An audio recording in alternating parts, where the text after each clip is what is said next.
Hello les terriens, introduction à l'exobiologie. Sommes-nous seuls? Lorsque nous parlons d'extraterrestres, l'image populaire est souvent celle de créatures humanoïdes avec de grands yeux. Cependant, en exobiologie, l'étude de la vie au-delà de la Terre, la définition est beaucoup plus large. Un extraterrestre est toute forme de vie qui n'a pas son origine sur notre planète. Cela pourrait aller de simples micro-organismes à des civilisations technologiquement avancées.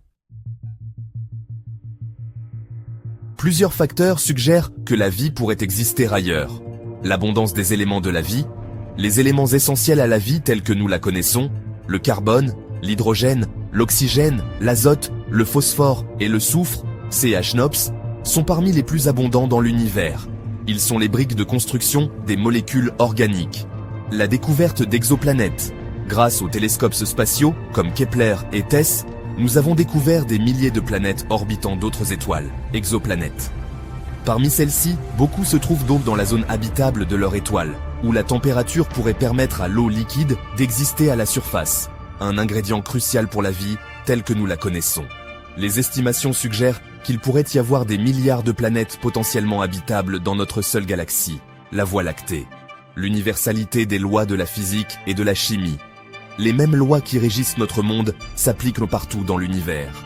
Cela suggère que les processus chimiques et physiques qui ont conduit à l'émergence de la vie sur Terre pourraient se produire ailleurs.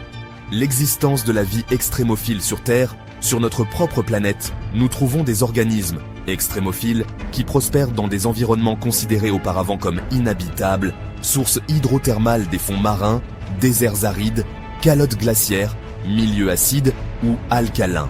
Cela élargit notre conception des conditions dans lesquelles la vie pourrait exister ailleurs.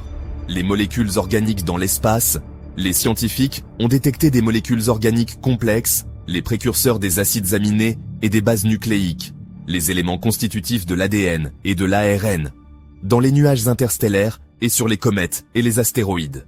Cela suggère que les ingrédients de la vie sont répandus dans l'univers. Malgré les arguments en faveur, nous n'avons toujours pas de preuve définitive de l'existence de vie extraterrestre. C'est ce que l'on appelle le paradoxe de Fermi, formulé par le physicien Enrico Fermi. Si l'univers est si vaste et potentiellement rempli de civilisations, pourquoi n'avons-nous jamais détecté de signaux ou de preuves de leur existence? Plusieurs explications ont été proposées. La rareté de la vie. L'émergence de la vie pourrait être un événement extrêmement rare, nécessitant une combinaison unique de conditions. Le grand filtre. Il pourrait exister une étape critique dans l'évolution de la vie.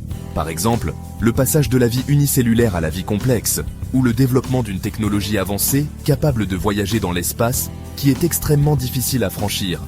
Nous pourrions être avant ou après ce filtre. S'il est derrière nous, cela signifierait que l'émergence de la vie intelligente est rare. S'il est devant nous, cela pourrait être de mauvais augure pour notre propre avenir. Les civilisations s'autodétruisent. Les civilisations avancées pourraient avoir tendance à s'autodétruire par des guerres, des catastrophes environnementales ou des technologies incontrôlables avant de pouvoir réaliser des voyages interstellaires ou des communications à longue distance. Des technologies de détection insuffisantes. Nos méthodes de détection pourraient ne pas être adaptées au type de signaux ou de technologies utilisées par d'autres civilisations. Ils sont là, mais nous ne les voyons pas.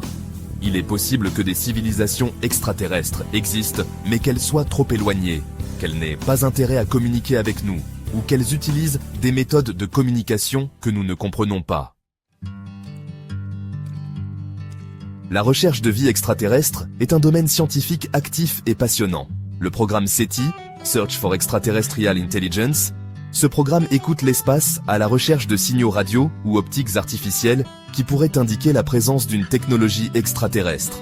La mission TESS, Transiting Exoplanet Survey Satellite, et le télescope spatial James Webb, ces instruments spatiaux continuent de découvrir de nouvelles exoplanètes et d'analyser l'atmosphère de certaines d'entre elles à la recherche de biosignatures, des indices chimiques de la présence de vie.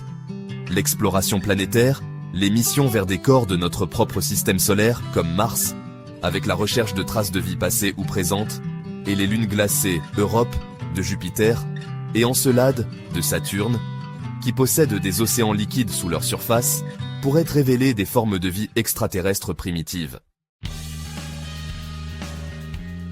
La question de l'existence de la vie extraterrestre reste l'une des plus grandes énigmes de la science.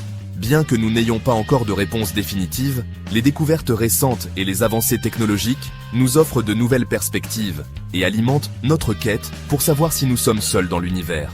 L'exobiologie est un domaine en constante évolution, et chaque nouvelle découverte nous rapproche peut-être un peu plus de la réponse à cette question fondamentale.